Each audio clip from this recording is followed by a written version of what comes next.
Salut les roommates, mon blaze c'est Félix, vous êtes dans la Wargame Room et aujourd'hui on va faire un petit peu le point sur la V10 de Warhammer 40 000 qui arrive pour le mois de juin. Ce week-end a eu lieu le Warhammer Fest en Angleterre où on a pu enfin voir le contenu de l'énorme boîte de cette nouvelle version de Warhammer 40 000. À l'intérieur de cette boîte, l'énorme livre de règles de quasi 400 pages, 66 cartes pour les missions et les objectifs secondaires, un total de 72 figurines dont 25 Space Marines et 47 Tyrannide. Le contenu de cette boîte est gigantesque, Games Workshop n'a jamais réalisé de boîte de démarrage avec autant de figurines à l'intérieur, donc on salue leur geste, puisque on va partir sur une belle boîte pour commencer à jouer à Warhammer 40 000, avec de la grosse figurine, du véhicule, de la piétaille, de la masse, on a un petit peu de tout, et je trouve que c'est vraiment sympa pour se lancer dans ce hobby, surtout quand on n'y connaît rien.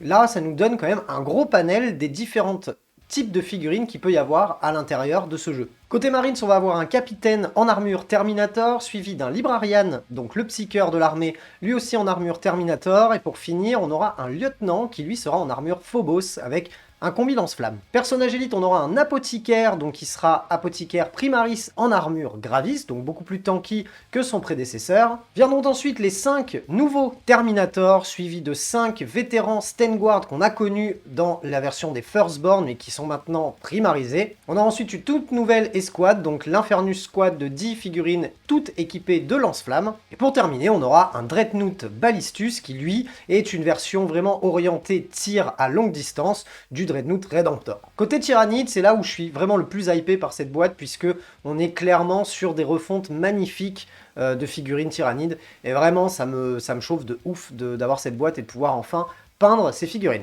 On commence avec le Screamer Killer, qui est une version vraiment corps à corps ultra énervée du Carnifex, suivi de la figurine peut-être que je trouve la plus belle dans cette boîte, c'est le Neuro-Tyran avec ses deux petits acolytes, qui va très certainement être le Psycheur de l'armée, le Tyrannide Prime ailé, puisqu'il n'existait pas avant, vu qu'on avait que le Tyrannide Prime en infanterie à pied, donc là on a une version avec des ailes. Vient ensuite le Psychophage, magnifique, donc comme son nom l'indique, Psychophage va certainement manger des psycheurs, un truc comme ça, ou du moins affaiblir les psycheurs autour de lui, en tout cas la figurine est magnifique. Et on en vient après avec toute la piétaille, donc 11 Neurotropes, 2 x 10 Thermagant et 2 socles de Vorace, 3 Von Ryan Sleeper, donc qui remplace un petit peu, on va dire, la figurine de Lictor qui est commencée à être un petit peu vieille. Et pour terminer, 5 Barb Guns qui sont un petit peu inspirés des anciens pyrovores qui vont être apparemment des figurines d'armes d'appui lourd. Cette belle boîte sera dispo courant du mois de juin chez Games Workshop. N'hésitez pas à vous rapprocher de votre vendeur préféré si vous voulez vous en faire mettre une de côté,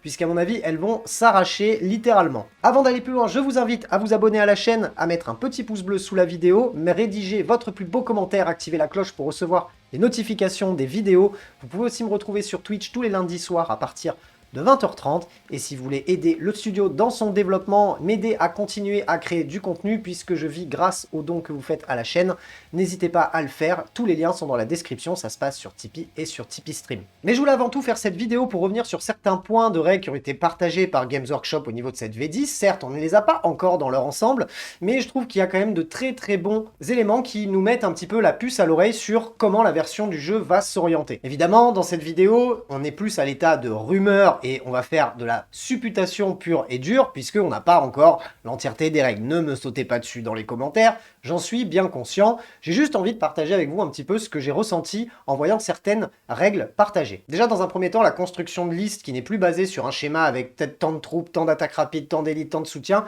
je trouve ça très bien. Games Workshop a quand même précisé qu'on allait avoir droit à des régiments spéciaux qui, eux, à mon avis, auront des restrictions. Maintenant, quand on a envie de monter une armée, on pourra mettre tout ce qu'on veut dedans, tant qu'on a au moins un personnage. Les phases de jeu sont bien moins nombreuses, puisque désormais la phase de psychique est incluse dans certaines autres phases. Si on a un pouvoir psy qui fait du tir, on le fera pendant la phase de tir. Si on a un pouvoir psy qui nous aide, par exemple, à faire du mouvement, on le fera pendant notre phase de mouvement. De plus, la phase de morale, elle aussi, a été incluse dans la phase de commandement. Ça veut dire que pour faire une partie de Warhammer 40 000, un tour complet, on aura phase de commandement, phase de mouvement, phase de tir, phase de combat, basta. Les règles des armées, les stratagèmes, les reliques, les traits de seigneur de guerre, ça aussi, ça va être largement allégé, puisque Games Workshop nous précise que les règles de notre armée tiendront sur une seule et même double page. Beaucoup plus pratique pour faire des parties, plutôt que d'avoir à switcher entre les pages d'un bouquin pendant 3h30. Là, ça va être beaucoup plus fluide, Qui plus est, les stratagèmes vont être un petit peu plus dédiés au joueur qui va être en réaction, pour éviter que,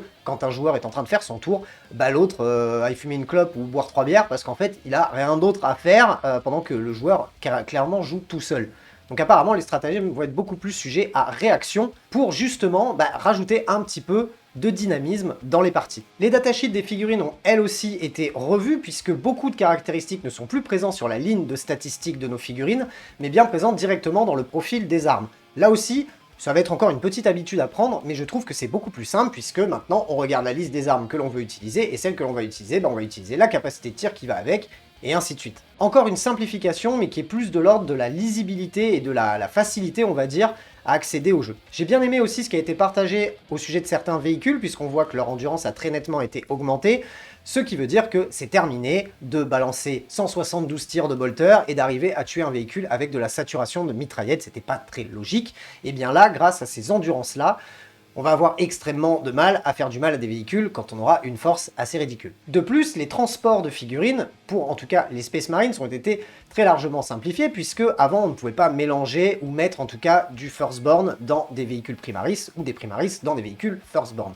Ce qu'on pourra faire désormais, c'est que selon les profils de nos véhicules, on pourra embarquer un petit peu tout ce qu'on veut à l'intérieur. Et ça, c'est super cool, parce que ça nous empêchait clairement de jouer certains véhicules ou de jouer certaines figurines. Et certains véhicules ont des règles spéciales, comme des règles de débarquement, le fait de débarquer par exemple après avoir bougé le véhicule et non pas avant, ou encore la règle de Fire Support qui nous permet d'avoir une meilleure puissance de feu avec les figurines qui sont embarquées lorsqu'elles ont débarqué. Pas mal de petites règles qui ont été rajoutées comme ça et qui vont, je pense, du moins j'espère, refaire revenir un petit peu les véhicules sur les tables de jeu. On n'en jouait pas énormément de masse. Là maintenant, est-ce que les véhicules vont être plus intéressants? Est-ce qu'ils vont coûter plus cher en points? Ça sera à voir, mais en tout cas, il y a un effort de fait pour que les véhicules deviennent peut-être plus sortables qu'avant. Reste à voir comment les tables seront chargées désormais dans cette nouvelle version du jeu, et si on arrivera à déplacer nos véhicules assez facilement sur la table. Beaucoup de profils d'armes ont changé avec des nouvelles capacités, des nouvelles règles spéciales, on n'en a pas encore tous les détails.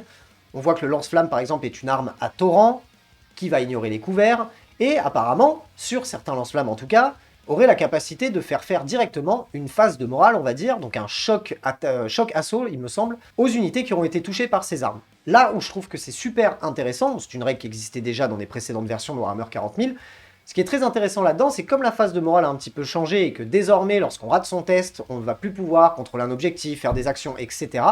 Eh bien, ces armes-là vont être assez intéressantes stratégiquement parlant, puisque dans la plupart des cas, les lance-flammes sont jamais des armes qui tuent des unités entières, hormis les petits trucs assez faciles à détruire. En revanche, par contre, l'aspect stratégique derrière ça, ça va être d'aller lance-flammer quelque chose qui est en train de faire une action ou de tenir un objectif pour l'empêcher de marquer des points. Et ça, je trouve ça très très cool parce que ça donne un aspect stratégique à cette règle. L'éditeur a bien précisé qu'il voulait absolument baisser la létalité dans le jeu. Le but est au final peut-être de faire 5 tours de jeu et ne pas se faire table rasée pour pouvoir vraiment jouer la partie entière. Le but étant maintenant, et depuis un moment, de marquer des points et non pas de simplement défoncer la tronche de son adversaire. Et on peut le voir grâce à certaines datasheets de figurines ou encore des profils d'armes qui ont été déjà partagés par Games Workshop.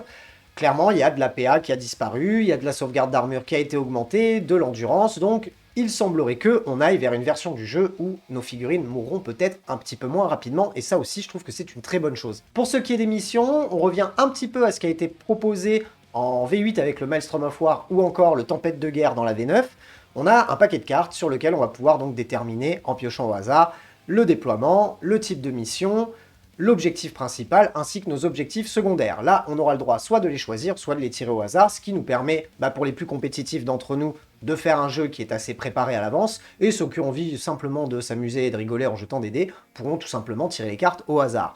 En plus de ça, dans ces cartes-là, ils ont rajouté la carte Gambit, qui apparemment, on pourrait la piocher à partir de la fin du tour 3 pour en fait complètement game-breaker le jeu.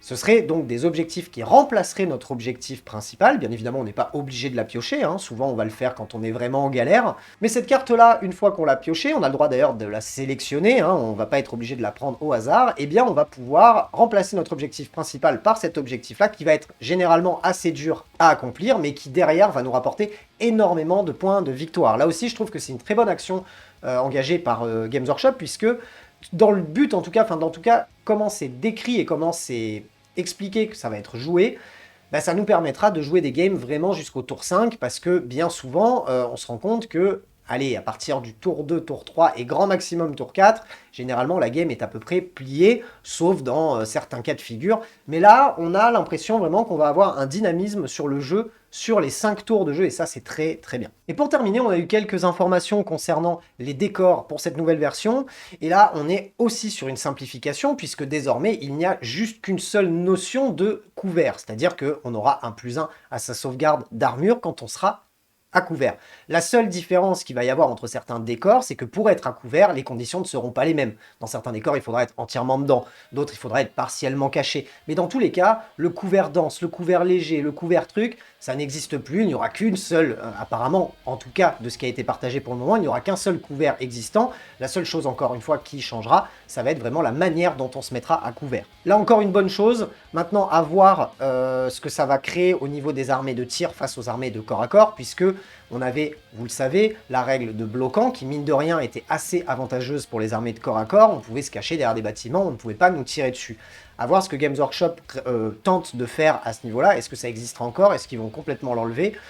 Mais est-ce que si on est plus endurant et les armes un peu moins fortes, est-ce que le fait d'être à découvert sera un peu moins grave pour des armées de corps à corps? À voir. En tout cas, moi j'en attends beaucoup, puisque bah, vous le savez si vous suivez la chaîne, que mes armées préférées, généralement, ce sont des armées de corps à corps, donc j'attends de voir un petit peu ce qui va se passer à ce niveau-là. Maintenant, je tire pas de conclusion. Encore une fois, là, je fais que des supputations, puisque bah, on n'a pas l'entièreté des règles. On ne sait pas encore exactement à quoi la version va ressembler dans son ensemble. On a quand même quelques clés, je trouve, et en tout cas, je salue l'éditeur d'avoir en tout cas écouté sa commu, puisque ils auraient pu se contenter de réécrire une V9.1, alors que là, on voit qu'il y a une réelle réécriture complète du jeu, et je trouve que c'est une bonne chose. Que cette version-là du jeu nous plaise à l'avenir ou pas, c'est une autre chose. Maintenant, en tout cas, ça a été fait, le travail a été fait.